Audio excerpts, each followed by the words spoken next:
안녕하세요.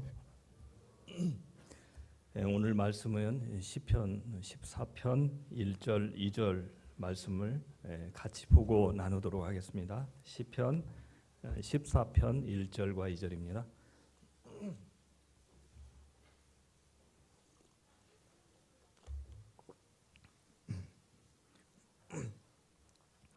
같이 읽도록 하겠습니다. 시작. 어리석은 자는 그의 마음에 이르기를 하나님이 없다 하는도다. 그들은 부패하고 그 행실이 가증하니 선을 행하는 자가 없도다.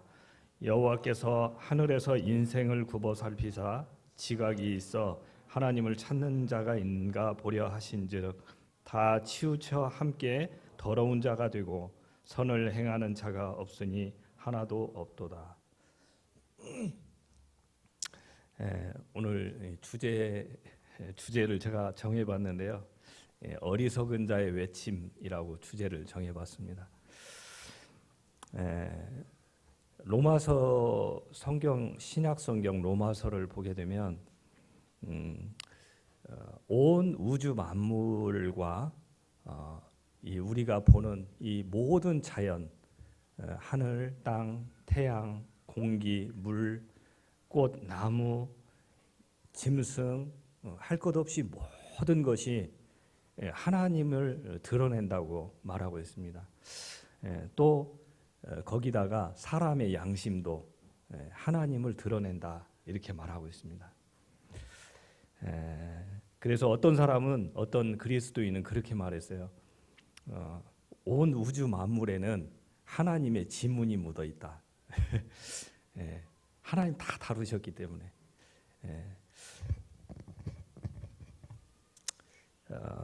그런데 여기 두 사람의 과학자가 똑같은 것을 보고 다른 말을 하게 돼요. 어떤 과학자는 이런 말을 했습니다. 천지 만물의 놀라운 질서와 조화는 오로지 전지전능하신 분에 의해서 만들어졌다. 이것이 나의 최상의 깨달음이며 변하지 않을 것이다. 이 말을 누가 했냐면요, 영국의 수학자고 물리학자고 천문학자인 아이작 뉴턴이 한 말입니다. 하나님께서 온 천지를 창조하신 것을 믿은 거죠. 근데 여기 똑같은 과학자가 한 명 더 있는데요, 다른 말을 합니다. 어디에도 하나님은 없다. 영국의 옥스퍼드를 다니는 유명한 무신론자예요. 리처드 도킨스라고 하는 사람인데요. 똑같은 과학을 하고 있지만 똑같은 이 우주 만물을 관찰하고 연구하는 학자였지만 둘의 이야기는 다릅니다. 저는 이 오늘 본문을 보면서 네 가지 포인트를 짚고 나누고 싶은데요. 첫 번째는 하나님을 믿는 것은 마음의 문제다. 이렇게 첫 번째 나눠봤습니다. 하나님을 믿는 것은 마음의 문제다. 온 우주 만물은 그대로인데 사람이 마음이 다른 거예요.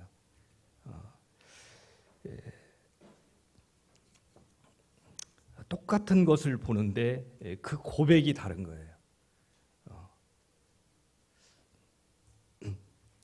여기서 하나님께서 하신 말씀을 다시 보도록 하겠습니다. 어리석은 자는 그의 마음에 이르기를, 마음에 이른다고 되어 있습니다.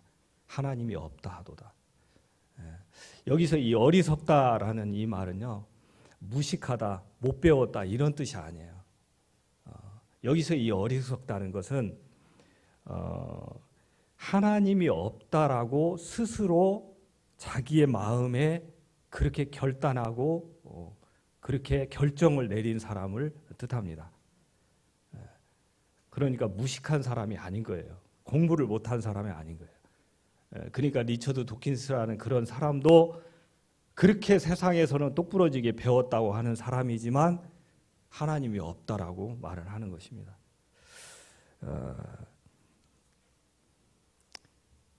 성경에서는 마음이 청결한 자가 하나님을 볼 것이다 이렇게 말씀했죠. 마음의 문제를 다루고 있습니다. 마음이 병든 사람은 하나님을 볼 수가 없습니다. 마음이 착하지 않은 사람은 하나님의 말씀이 아무리 들려져도 마음으로 그 말씀을 받지 않는 사람은 하나님을 알 수가 없습니다. 이것이 정말 놀라운 것이죠. 저희들도 다 경험했을 것입니다. 저희들이 구원받기 이전에는 이 자연을 봐도 별 감흥이 없었어요. 그런데 구원받고 난 이후에는 그때 봤던 똑같은 그런 사물을 보는데도 마음이 달라집니다. 왜? 마음이 변했기 때문이죠. 여기서 어리석은 자라고 이렇게 말씀했는데 이것을 히브리어로 나발이라고 이렇게 말한다고 합니다. 나발. 근데 이 나발의 뜻이 뭐냐면요, 무감각한 자라는 뜻이 들어 있습니다. 무감각.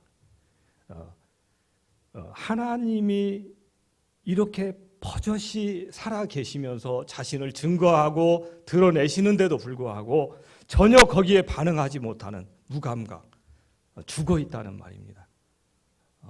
여기 이 어리석은 자는 그의 마음에 이르기를 하나님이 없다 하는도다.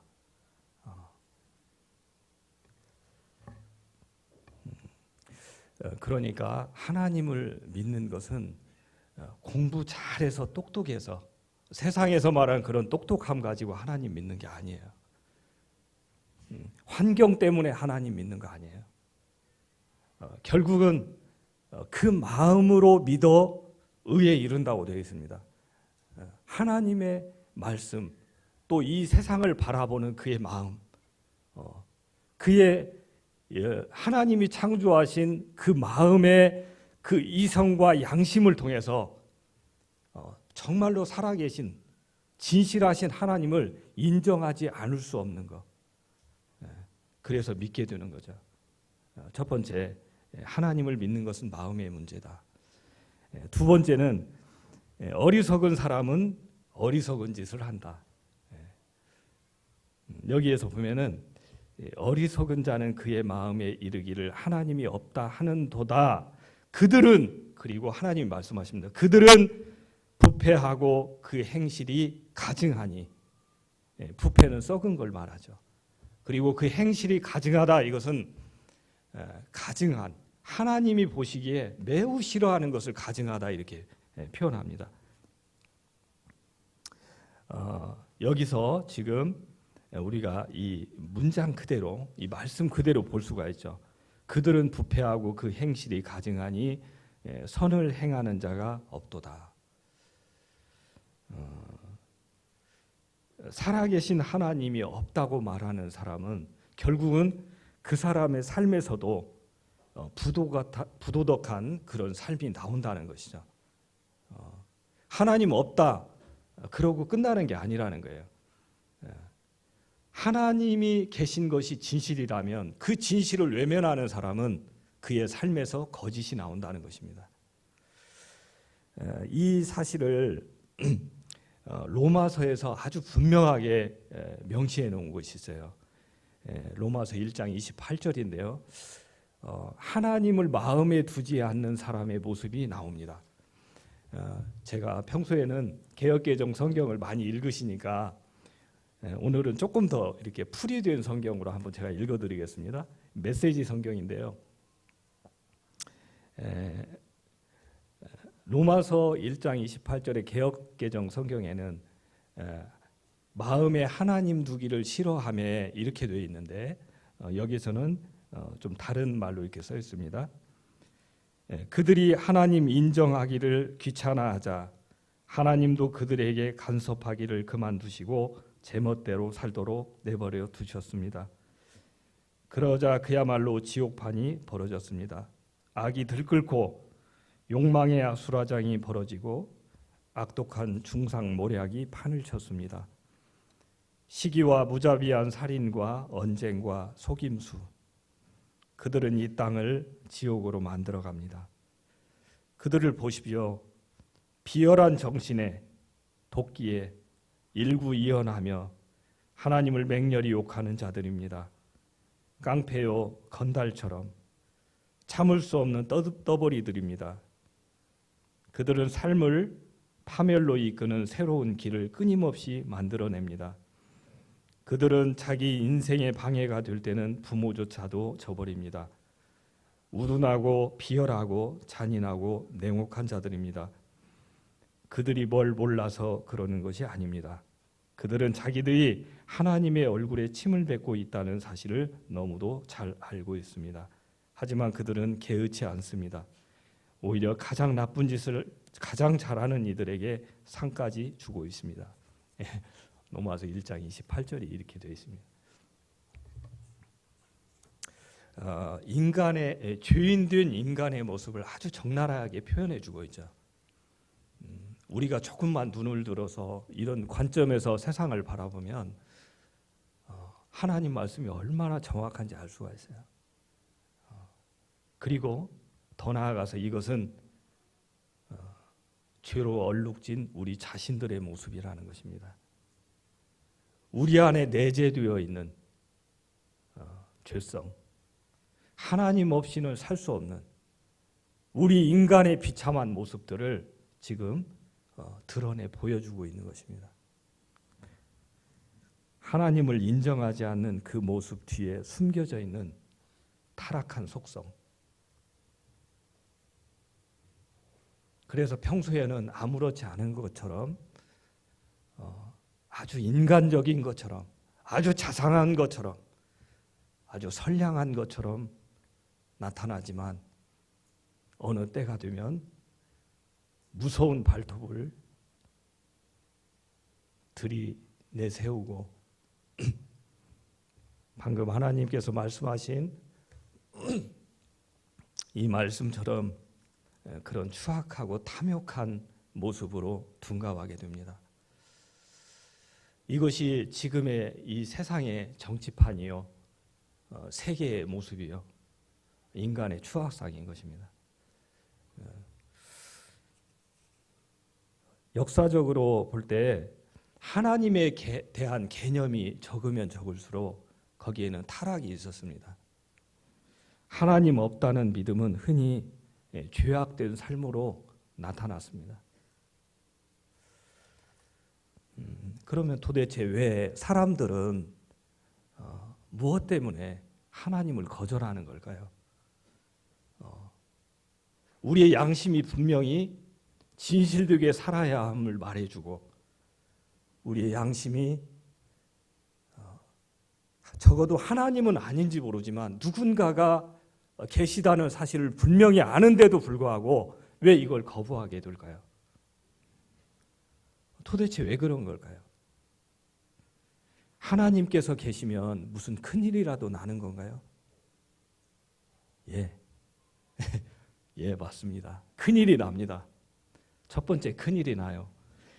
내가 내 인생의 주인인 줄 알고 지금껏 살아왔는데 그게 아니라니까 얼마나 큰일이에요. 내 마음대로 내 생각대로 살아도 되는 줄 알고 내 몸, 내 시간, 내 인생, 내 생각, 내 마음대로 그렇게 살아왔는데 언젠가 이 모든 것을 결산할 때가 온다고 하니까 얼마나 큰일입니까?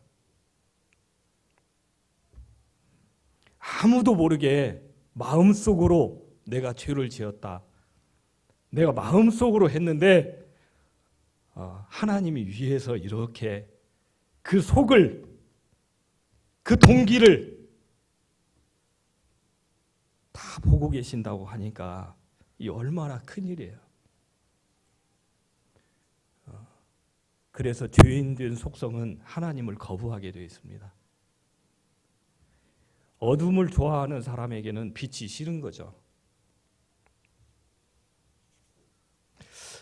어떤 학자가 이 어리석다는 말을 참 재밌게 나름 정말 의미 있게 푸른 것 같아요. 어리석다 이 말을 순 우리나라 말로 얼이 뭔지 알죠? 민족의 그러면 뭐예요?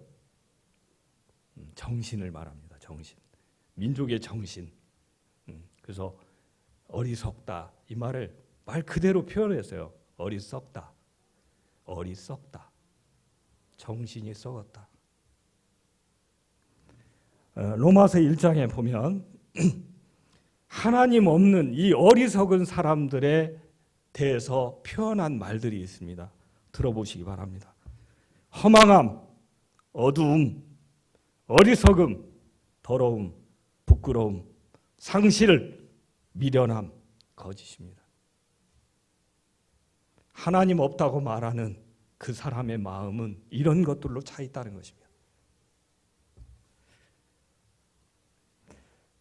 여기 오늘 시편 14편에서 말씀하는 이 어리석음의 범주는 뭘까요? 단지 하나님 없다라고 말하는 무신론자들을 말하는 것일까요? 아닙니다.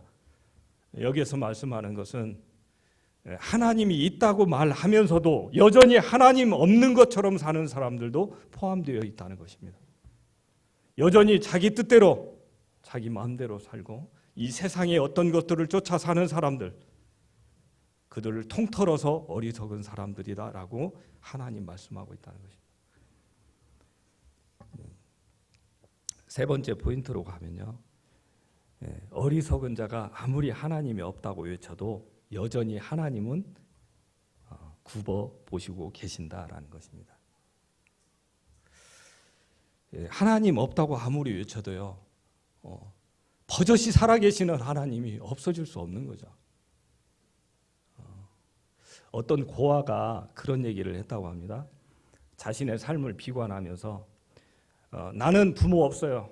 나는 태어날 때부터 나는 혼자 태어났어요. 이렇게 외쳤다고 그래요. 자기가 삶이 너무 힘들어서 그렇게 외쳤는지 모르지만 그건 사실이 될 수는 없습니다. 부모 없이 태어날 수 없기 때문에. 아무리 손바닥으로 하늘을 가려도 하늘은 가려지지 않습니다. 하나님이 없다고 아무리 외쳐도 버젓이 살아계신 하나님이 안 계실 리는 없죠.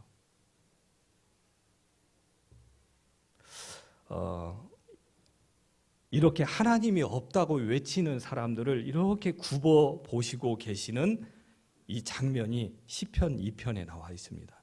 한번 같이 보도록 할까요? 시편 2편 조금 앞으로 넘겨보시면 됩니다.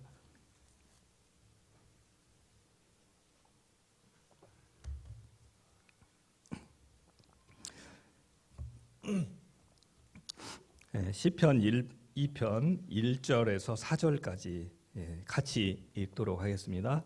시작. 어찌하여 이방 나라들이 분노하며 민족들이 헛된 일을 꾸미는가? 세상의 군왕들이 나서며 관원들이 서로 꾀하여 여호와와 그의 기름 부은 자를 대적하며 우리가 그들의 맨 것을 끊고 그의 결박을 벗어버리자 하는도다. 하늘에 계신 이가 웃으시며 주께서 그들을 비웃으시리로다. 사람들이 하나님 없다고, 하나님 통치에서 벗어난다고 이렇게 아무리 외치고 떠들어대도 하나님 위에서 이렇게 지켜보고 계신다는 거예요. 그리고 너무 가짜고 어이가 없어서 비웃으신다는 거예요.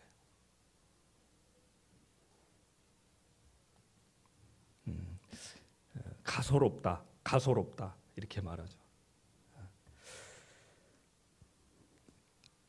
이렇게 살펴보시는 하나님께서 오늘 아까 본문 말씀 14편으로 다시 돌아가면 이렇게 지켜보시고 계시는 하나님께서 결론을 내리십니다.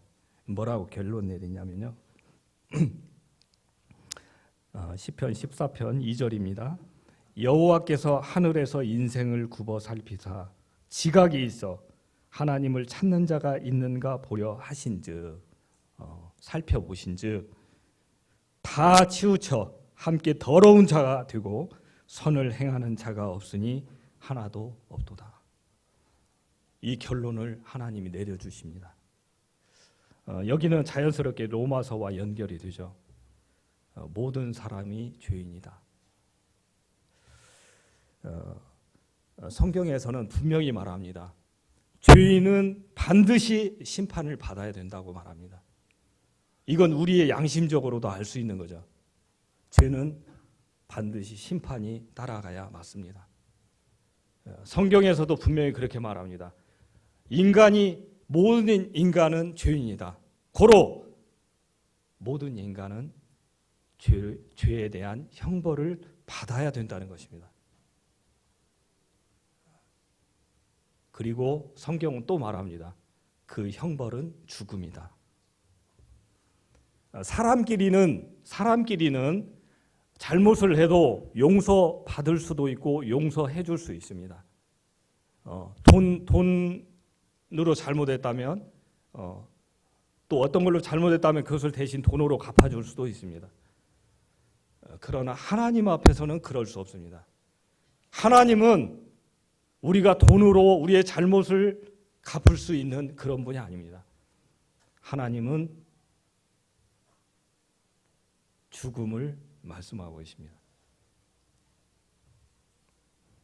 만약에 성경이 여기에서 끝났다면 비극이죠. 비극. 하나님이 이렇게 굽어 살피시면서 다 죄인이라고 판결 내리시고 여기서 성경이 끝났다면 비극입니다. 복음이 아니죠. 그런데 구약에서 말씀하시는 모든 말씀들은 신약과 연결되어 있습니다. 특별히 예수 그리스도라는 그분 앞에 모든 말씀들은 집중되어 있습니다. 구약에서 말씀하시는 모든 말씀들이 가리키는 분이 예수 그리스도입니다. 오늘 보시는 이 본문의 말씀도 결론은 신약으로 갑니다. 마태복음 1장을 같이 보도록 하겠습니다.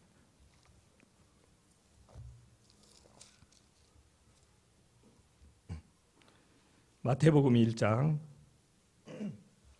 21절에서 23절입니다. 제가 읽겠습니다. 아들을 낳으리니 이름을 예수라 하라. 이는 그가 자기 백성을 그들의 죄에서 구원할 자이심이라 하니라.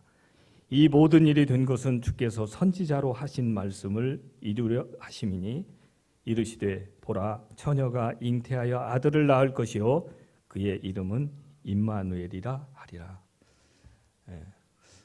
네 번째 포인트로 임마누엘을 제가 썼습니다. 임마누엘. 그렇게 하나님이 비웃으시고 끝나신 게 아니라 하나님이 그런 인간들 도저히 구제불능한 자신들이 하나님을 발견할 수 없는 자신들 스스로는 결코 선을 행할 수 없는 그 사람들을 향해서 하나님이 오셨다라는 것입니다. 이게 임마누엘입니다. 이게 바로 신약과 연결되는 부분입니다. 바로 예수 그리스도로. 예수라는 이름의 뜻이 있죠. 자기 백성의 죄에서 구원하실 자. 참 놀랍죠. 성경이 참 놀랍습니다. 예수님이 이 땅에 오실 때 하나님으로서 등장하시기보다는 예수라는 이름을 가지고 사람으로서 등장한다는 거예요. 보라 처녀가 잉태하여 아들을 낳을 것이니 이름을 예수라 하라.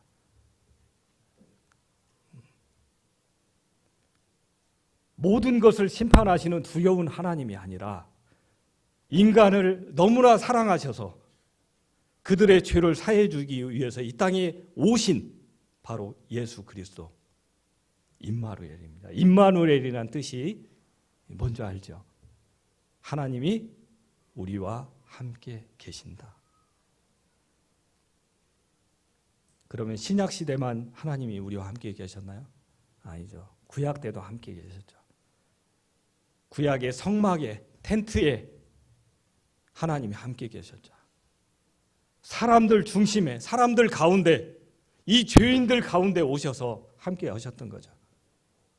그러나 더 구체적으로 더 분명하게 신약에서 진짜 그 몸으로 이 땅에 오신 분 바로 하나님이신 아들 예수 그리스도입니다. 가장 중요한 부분이 이 부분이에요. 예수님이 오셨다라는 것입니다. 이것이 복음입니다.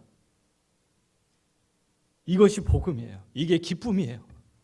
이게 우리에게 소망입니다. 이 세상에 도저히 더 이상 가망이 없고 우리가 바랄 수 없는 이 세상 가운데서 우리가 유일하게 바라고 소망할 수 있는 그 이름 예수 그리스도.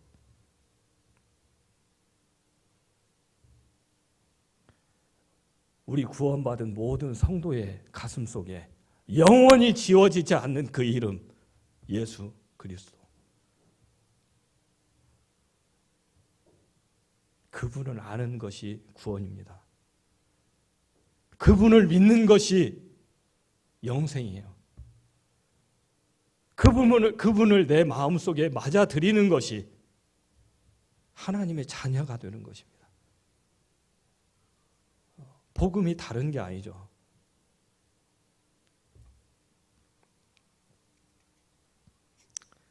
자기 백성들의 죄를 기꺼이 짊어지고 가신 분, 예수. 이 세상의 많은 종교들은요, 기독교하고 다릅니다. 세상의 수많은 종교들은 인간이 노력으로 열심으로 그렇게 해서 선을 행하고 하늘나라에 갈 수 있다고 말하는 게 이 세상의 종교죠. 그러나 기독교는 그런 게 아닙니다. 하나님이 이 땅에 오신 것입니다.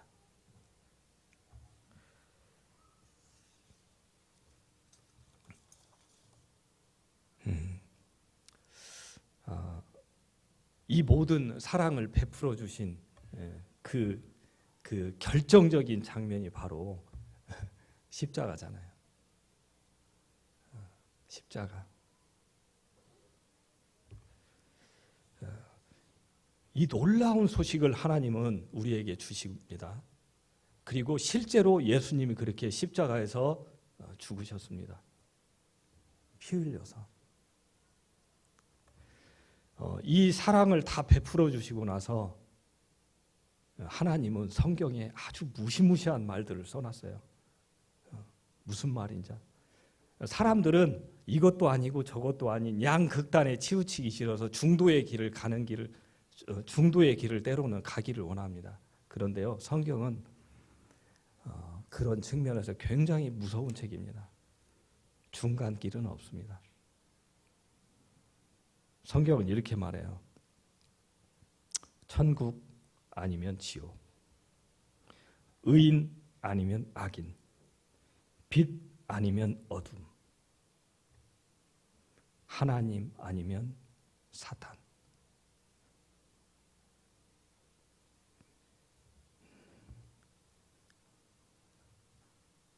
그런 면에서 성경같이 편협한 책은 없습니다.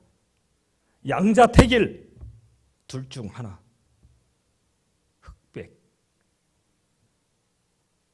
왜? 그만큼 중요한 것이기 때문입니다.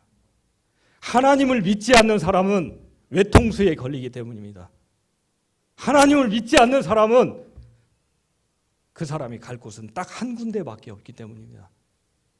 그렇기 때문에 하나님은 이렇게 분명하고 명확하게 성경에 기록해 놓았습니다. 나로 말미암지 않고는 아버지께로 올 자가 없느니라. 내가 곧 길이요 진리요 생명이다.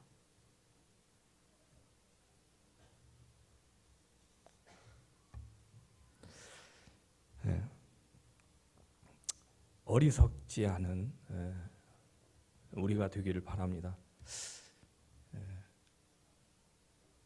하나님 말씀이 우리는 하나님 앞에서 그렇게 솔직해야 돼요.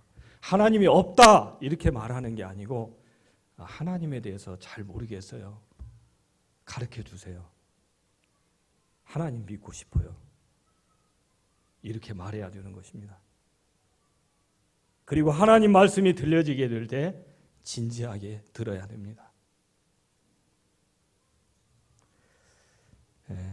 저희 교회가 다음 주면 구원 간증이 있습니다. 또 그 다음 주면 침례식이 있습니다. 해마다 복음을 전하고 하나님 말씀을 전하게 되면 거기에 반응하는 분들이 있습니다. 지혜로운 분들입니다. 이번에도 그렇게 계속해서 하나님 말씀이 전해지게 될 때 혹시 여기에 아직 하나님 영접하지 않은 분이 있다면 진실하게 하나님 말씀을 듣고 귀로 듣고 생각하고 정말 하나님이 계신가? 만약에 하나님이 계시면 나도 믿고 싶다라는 고백과 함께 그렇게 말씀을 대하기를 바랍니다. 더 투자할 이유가 없습니다. 모든 것이 하나님을 증거하기 때문에 그렇습니다. 우리도 스스로를 압니다. 내가 진실하게 살아야 되겠구나. 내가 이렇게 살면 안 되겠구나. 내가 죽는 순간에도 정말 부끄러움 없이 살고 싶구나. 이런 말들을 해요. 근데 그것이 하나의 그냥 외침으로 끝나고 말아요. 왜? 예수님이 없기 때문에.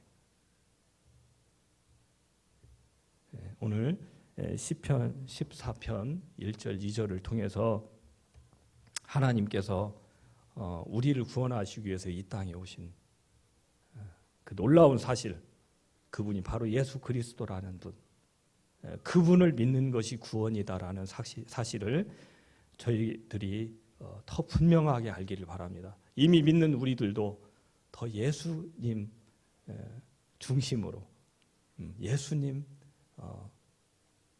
의지해서, 그분 앞에서 이렇게 사는 우리 교회가 되기를 바랍니다. 이상 마치고 기도 드리겠습니다. 아버지 하나님, 감사합니다. 아들을 낳으리니 이름을 예수라 하라. 이는 그가 자기 백성을 그들의 죄에서 구원할 자이심이라 하니라.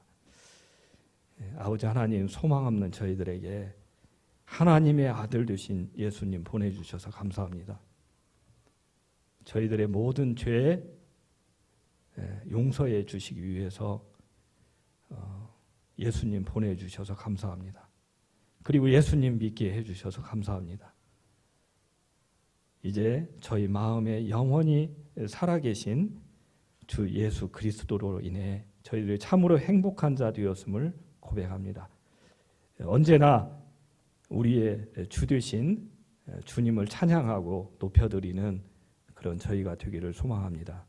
또 아직 하나님 믿지 않는 분들이 있다면 진심으로 하나님을 찾고 구하고 또 믿는 하나님 나라에 함께 가는 놀라운 축복을 하나님 베풀어 주시길 소망합니다. 예수 그리스도의 이름으로 감사하며 기도합니다. 아멘.